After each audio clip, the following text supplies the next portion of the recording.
What is up, Pyros? Today we're doing a quick demo of the Dragon Black Box Artillery Shell. These are the silver tops.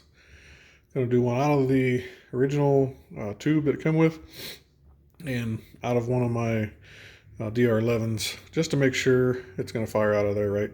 I know they're supposed to be 1.75s, but I just wanted to be on the safe side, make sure they're going to get up to the height they're supposed to. But let's see what they do. Got Dragon Black Box.